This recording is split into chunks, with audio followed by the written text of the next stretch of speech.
Thank you for joining us for Barnstorm Dance Fest 2020 Digital Edition. I'm Molly Haven-Miller, Executive Director of DanceSource Houston. On behalf of our board, staff, and all of the featured artists, we are so grateful for your participation in this year's on-screen festival. I encourage you to watch all 3 programs showcasing works by 17 dance makers from Houston, the region, and beyond. Programs A and B include documented live works, and Program C features all dance for camera works. Follow along with our suggested program order or choose your own adventure and curate your own lineup. Each link in the program listing will take you directly to the video of each choreographer or company's Vimeo, YouTube, or Google Drive link. Follow us on Facebook to see artist chats to get more insight on works presented on all 3 programs, as well as live stream classes led by festival choreographers. Join the conversation in our festival Facebook event and engage with choreographers, performers, and fellow audience members. Barnstorm Dance Fest is funded in part by Houston Endowment, Texas Commission of the Arts, and the City of Houston through Houston Arts Alliance. A huge thank you goes out to my DSH teammates, Brittany Bass and jhon Stronks, who helped make Barnstorm possible. We look forward to when it is safe to come together and enjoy dance in shared space again. Thank you so much for joining us in this format for Barnstorm Dance Fest 2020. Hey y'all, welcome to Barnstorm Dance Fest's digital dance chat series. My name is jhon. I am the programs manager for DanceSource Houston, and today I am talking with Joel Aguilera, Roberta Cortes, Rivkah French, DanceSource Houston's Artist in Residence for 2019-2020. This season's studio time was hosted between Clare School of Dance and Hunter Dance Center. So before I get started with the airs, on behalf of DanceSource Houston, I would like to thank both Clare School of Dance and Hunter Dance Center for their continued support and partnership. Hello, airs. Are you there? Come into the room. Hello. Welcome. How is everybody today? Good. Awesome. So let's do a little round robin. We'll start with Rivkah, and let's just go around and see, let us know what it is what's the dance, the camera dance that you're presenting, and a little bit about it.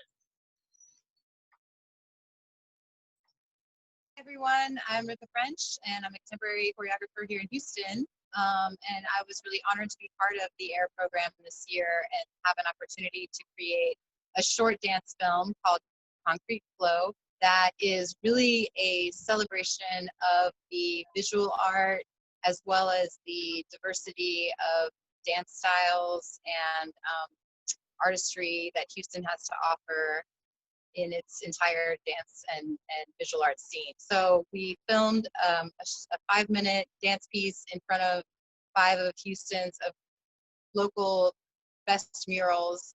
And then we cut the video together so that there's a rotating backdrop of really great murals behind us, added some effects, and the choreography itself is a combination of hip-hop inspired movement along with Asian-inspired dance that I've been studying, as well as contemporary Western traditional modern dance. So it was a really wonderful process to put all of those elements together, and I hope you enjoy the final product.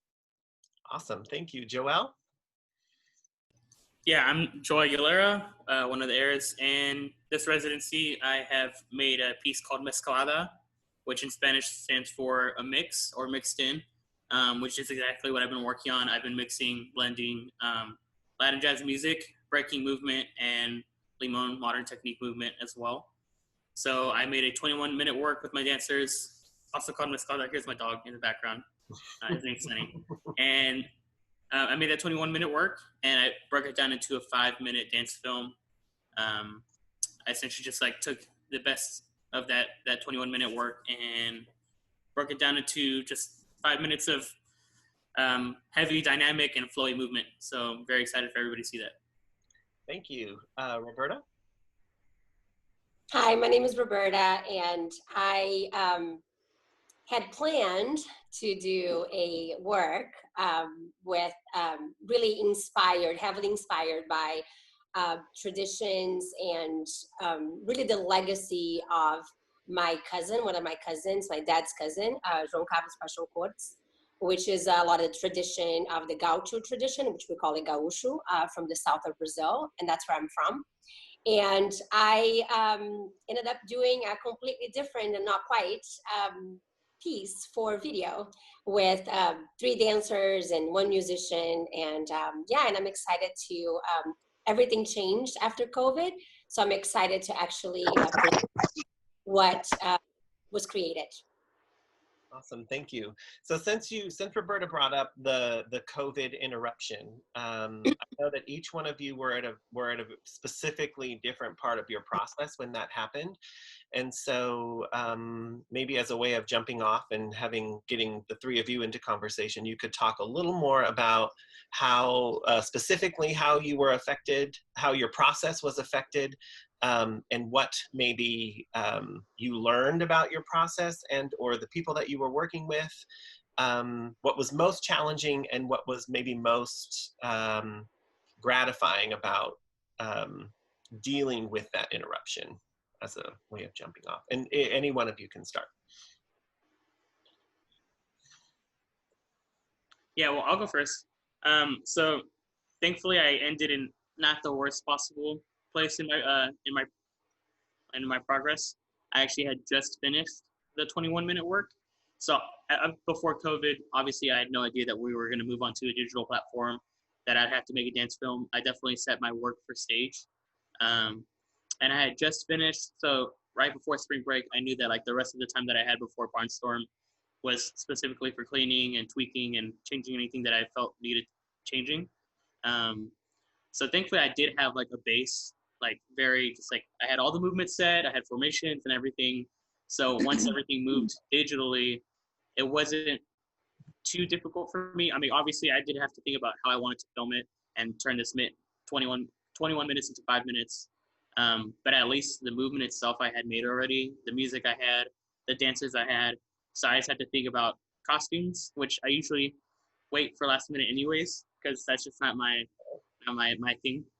So I just had to figure out costumes, venue, and videographers. So it was definitely different. I definitely had to like think about moving this more for camera opposed to stage. But I'm really happy with the outcome, and honestly, I think that it really worked out in its own weird way. So I'm still very excited, and I have every intention of going back to that full 20 minutes and putting that back on stage sometime in the future. Excellent. I was in a different part of my process. I took the fall to research, and I took the kind of winter, beginning of spring to just start to create the score with the musician, and then start to create. I already had a schedule, and my schedule was going to be heavily on starting in May. So I was just really in the process of finishing up the score with the musician Thomas Helton. And then because the music was all inspired by the music from my home stage and the work of my cousin, and then I was just really ready to start to choreograph when we stopped. And so my plan was to start choreographing and then go back home and then visit home and spend some time at home with some folkloric dancers that I know, and just really refining the movement, and then come back and then start with the dancers. So after COVID, it was really about, this is a whole different thing. So choreographically, I started to really find ways to choreograph the piece with the music that I had, which was being finalized at that point, and then for small spaces. For small spaces and also for any type of flooring that anyone would be doing. So I ended up having rehearsals with the dancers through Zoom. And all the choreography was really created for small spaces. So hopefully everybody was able to just, pick up the choreography. That was really my intention and hope. And then from there, everybody filmed themselves on their own home separately. And they all filmed themselves with their own devices. And then they sent all the stuff that I guided them through what I needed. And they send me the stuff. And then we have been in the editing room with Andre Amaral, and is a graphic designer and someone that I have collaborated before. And I just came to him and I said, let's do this. And he was like, there's no way. and then we ended up doing it. So that's pretty much how my process went. Awesome. Thank you. Rivkah. Well, I'm the lucky one who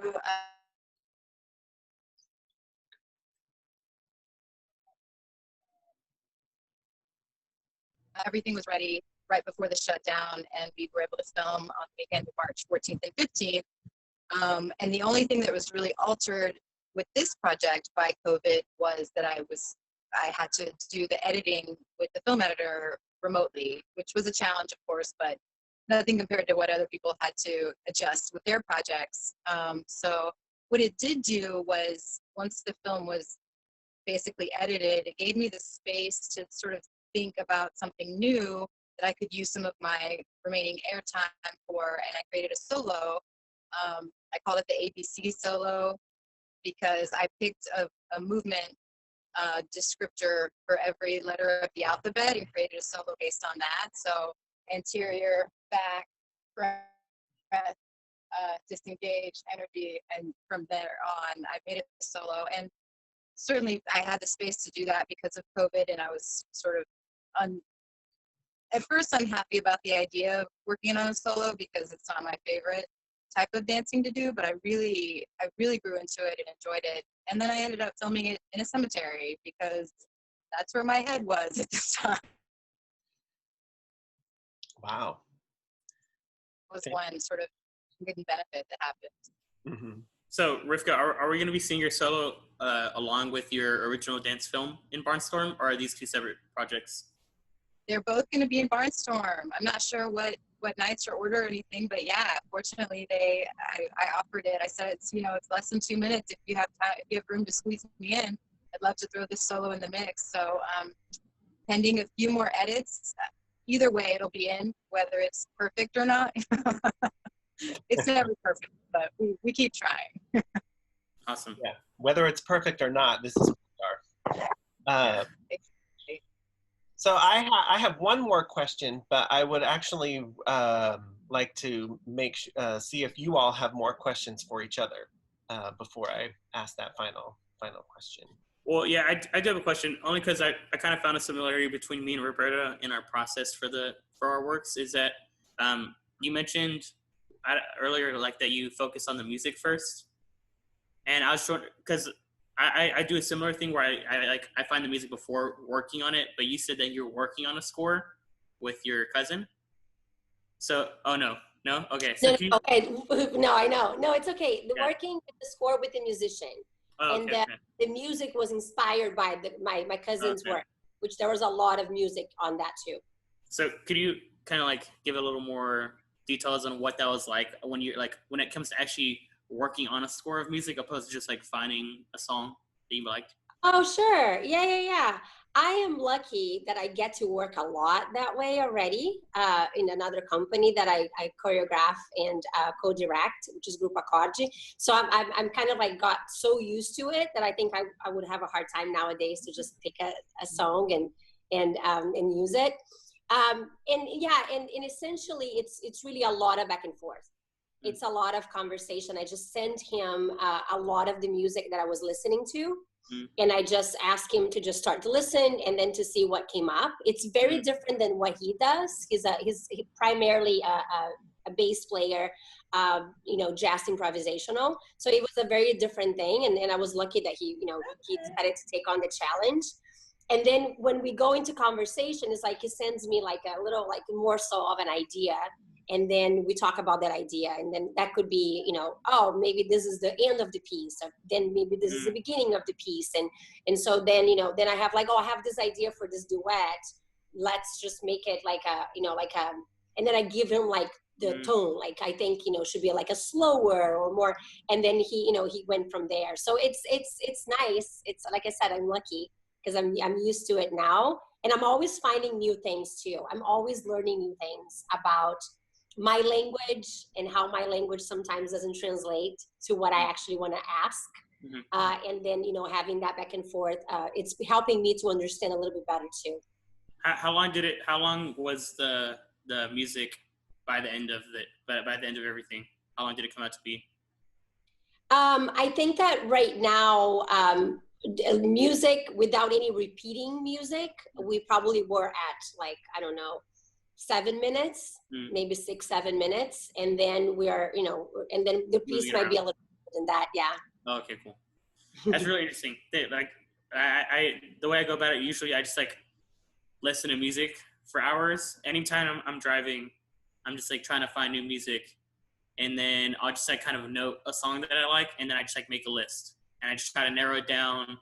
I like piece which ones like flow, or like what ending of a song matches the beginning of another song.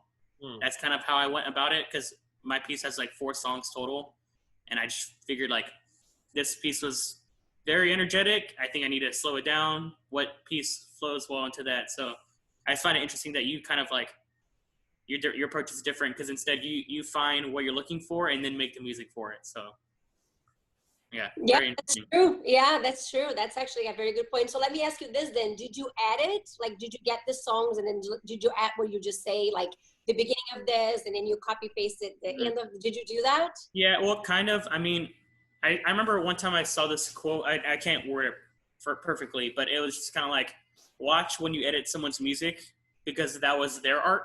Yes. So I try to use a song as a whole. I think the only edit I made was, there was 4 songs total. I think the 4th song, I took like 3 seconds out of the beginning. And that's really it. And then I just timed how long I wanted to pause in between each one, whether there was a pause or not. So that was the only thing I did. But as like the song itself, I just left it as is, because that's how I liked it. So I try not to edit it too many. I've done it before I saw that quote. And then I was like, I'm just going to leave the music as is. That's how they made it. That's how they liked it. There were a lot of curse words in it, and I just didn't. I'm not the musician here, so they know better than I do. Yeah. Rivkah, how was your process when it came to picking music for your film? Yeah, I'm the same way. I think most choreographers.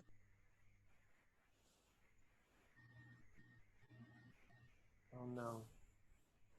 Might have lost you. Yeah. Right. They put it out in the world, and now I can take it and change it, and manipulate it.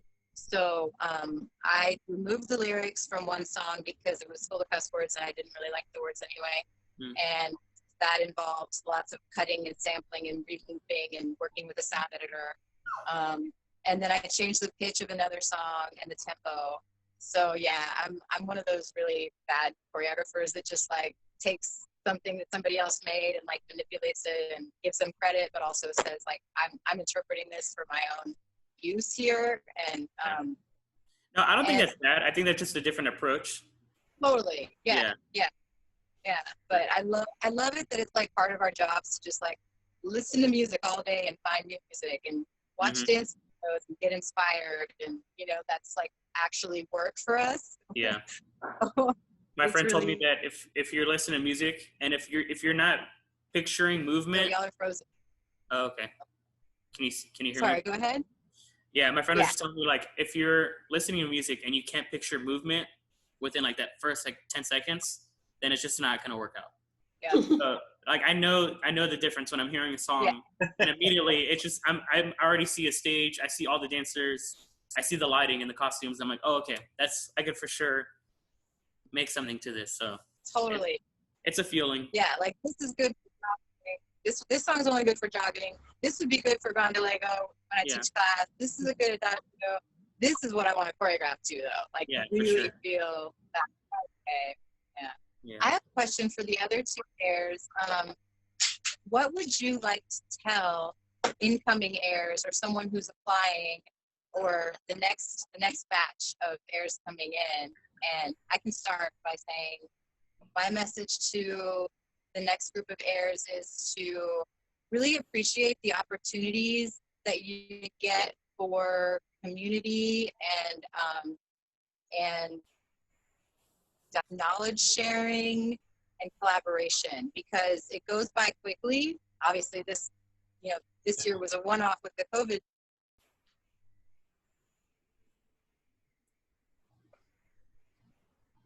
moment to be present in the fieldwork sessions and all the monthly meetings we had, and really appreciate what was being offered and consider how I could support you guys and how we could all really learn from each other throughout the process. And that's, I think, among the best features of the AIR program is that there's that built-in community there. Yeah, for sure. No, I definitely agree with that. Also, there are so many resources here for the residency, so not taking any of it for granted, and just like really using all of it to your advantage, because we have these resources that you normally would not have, like studio space that is for you, and you're not paying for that. That is super important, and just guidance and advice from everybody here. So oftentimes you might show what you're working on to a family member, and that's great, and you get their input. But other artists who are focusing on things such as you, it's a different opinion, and I think one that's super important. So having that around is very helpful. And also just be open to what might happen, because none of us knew how our residency was going to end. But at least I can speak for myself that it worked out, and I try not to stress about it. So I know everything is changing, and I'm like, all right, well, it is what it is. It's happening for a reason. So who knows how other residencies are going to end? Whether it's, just expect a different ending. Hopefully not through a pandemic. I really hope that not, for every single one of them. I would say be adaptable. Yeah, be adaptable. Be ready to change things, and to change ideas, and to really understand that the flow is constant change, and that the work and what we do also is, and not taking it personally. That's a big one too. I feel like for anyone that will come on, also understand that communication is key. To have clear communication. Jhon and Molly and everyone at DanceSource, they really welcome that. And I do think that that's something that it's needed. It's needed for our field in general, to have clear communication and to be in constant communication as well. So all the commitments are being met, and the responsibilities, and also the expectations. Mm-hmm. Yeah, having that expectation definitely keeps you. It's good, a good little push. Make sure that you're on top of your stuff. You're like, all right, there are deadlines for things, and they tell you when they need it. And I'm like, all right, I gotta have it then. I gotta have it a week before that, because if not, I have the tendency to push something and push my limit. See how long I can wait. So that definitely helps me out, because got things on time and early, if anything. Well, thank you for that question, Rivkah. That, I think, we're coming up on our time here, and I think that is the perfect question for us to leave on. So I would like to thank the three of you for joining me today. I would also like to say it's been an honor to watch the three of you engage in this program. You're very much like every other AIR that has ever come through this program. Everybody does it specifically, and I want to say different, but specifically. And that's one of the things that I really hope to be facilitating through this program, is a place for artists to get to give themselves permission to become specific about what it is that they want to be doing, and to explore the possibility that the thing that they thought they wanted to do is not what they do end up wanting to do. So that idea of being able to change your mind and giving yourself permission to do that is great for me to hear, Roberta. So, well, thank you, all three of you. We're gonna say goodbye. Tune in to the festival and watch the programs. I don't know, at the time of recording, we have no idea what order these are going to come out, but in addition to this conversation, each one of these airs has a one-on-one where you can learn more about them, their process, and what it is that they have produced for the festival, and what they might be working on next. So tune into those, and yeah, thanks y'all. Talk soon. Tune in. Bye. Thank you. Thank you.